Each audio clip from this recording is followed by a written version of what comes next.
For as little as $1 per month, you can support independent journalism by supporting Mieum Media on Patreon. That's mere pocket change to support quality local content creation. To subscribe, visit patreon.com/MIEUM Media. Thank you to all paid subscribers for helping to grow Mieum Media and for supporting independent journalism.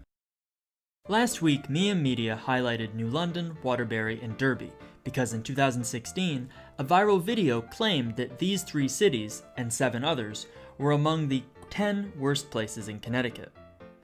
As I discussed 2 weeks ago, that video itself isn't credible. Its methodology was impossible to find, and its creator did not reply to repeated requests for comment by the time of publication. But we figured that it would only be fair for elected officials in these 10 cities to give their side of the story. So this week, we'll be stopping by New Britain, Meriden, and New Haven. First up, New Britain. Population approximately 70,000.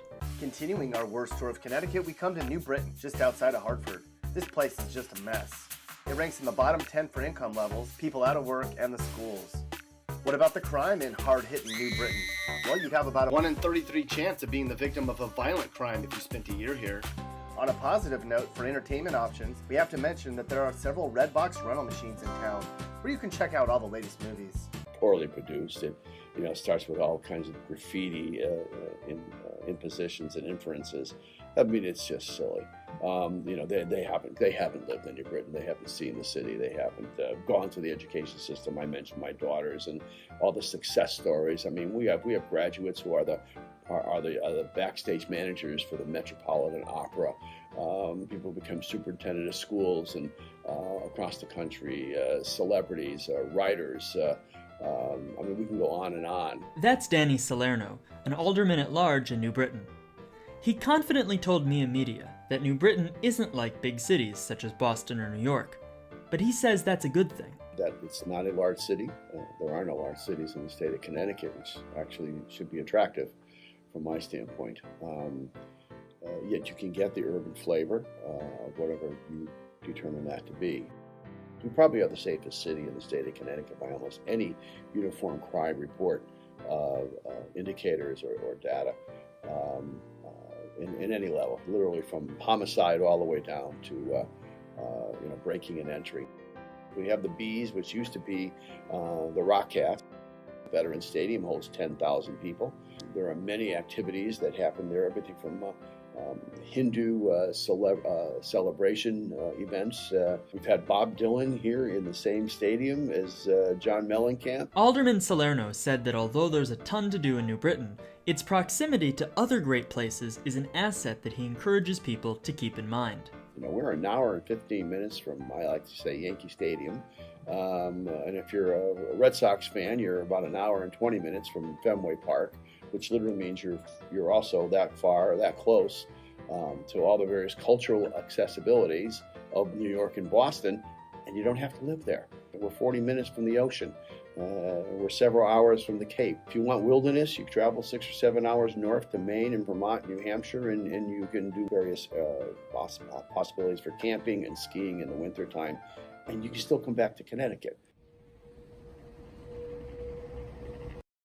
Next, we'll be swinging by Meriden, which some people call the Silver City. About halfway between Hartford and New Haven is the smallest city of Meriden. Sure, this is an area rich with history, but unfortunately it's a haven for drugs and violence. Meriden ranks in the top 5% for crime, especially property crime. In fact, it sounds like if you don't lock something up at night here, it'll be gone by morning. Additional reasons Meriden's a lousy place to live: nearly 1 in 10 people is out of work, and the public school kids here learn in some of the most crowded classrooms in the state. All those claims are factually false. Tim Coon, the city manager for Meriden, spoke to us last month on the phone. He pushed back against the notion that Meriden was grossly unsafe or has bad public schools, saying that these are outdated stereotypes. Meriden's crime has dropped, or actually the lowest rates ever recorded. Schools are not overcrowded. That is not an issue. Our population, our students per classroom are right in the norm of Connecticut, which is frankly lower than the country as a whole. 75% of the population in Meriden makes either $35,000 or up per person, not per family, per person. Meriden is a solid middle-class city. In April, we published a video that used B-roll footage from Hubbard Park in Meriden. As City Manager Coon mentioned, in addition to its urban areas, Meriden is noted for its natural spaces as well. Come right downtown.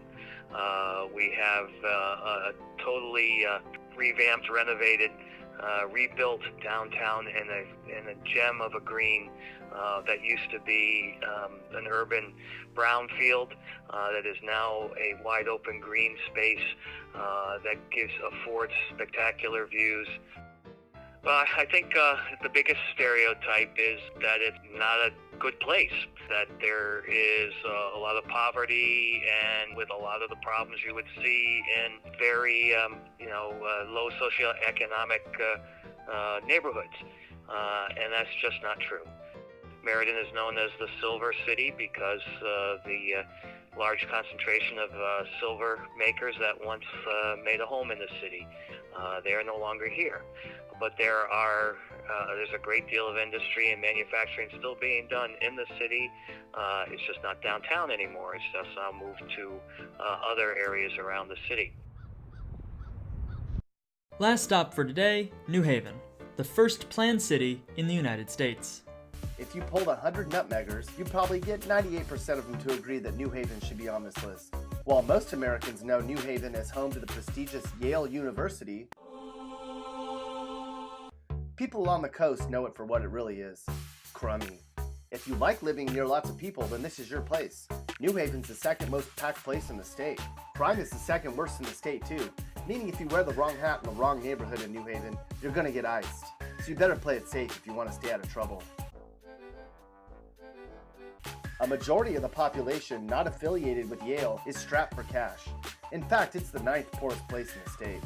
But on the bright side, at least the people in New Haven make more money than the people in Hartford, so they can brag about that if they want to.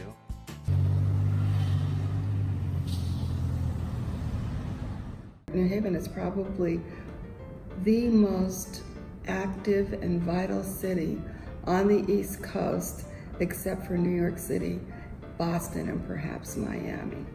Hands down, if you come to New Haven, no matter where you live, you'll have a good time and we'll treat you real nice. Toni Harp, New Haven's first female mayor and second black mayor, made some pretty bold claims. But given the diversity of things to do in New Haven, I see her point. Well, I think that I love to come downtown.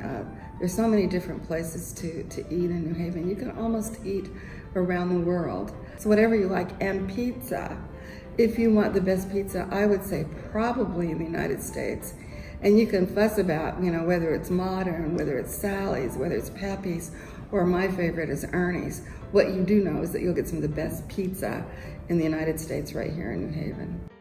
It is home to 4 universities and colleges, the largest of which is Yale University. And we have Albertus Magnus, we have Southern Connecticut State College, and we have Gateway Community College. Back in November, we published a video about Connecticut's first cat cafe, which opened in New Haven. Although creating a first-of-its-kind business can be difficult, owner Angelo Pulo told Mieum Media that she found New Haven regulators to be quite helpful. You can find what you want here in New Haven, and you will feel safe because people activate our streets. Our police force is there if you're worried about that, but I've heard from people that have been gone just for 5 years and they can see an entire difference in our city. While all 3 city officials were happy with the progress their respective cities have made, they all mentioned that the media can sometimes make it hard to shake outdated stereotypes by focusing more on the bad things that occur than on the good. We'll be wrapping up this video series next week, but if you haven't seen the other 2 videos we've done on this topic, check them out. Links are in the description below.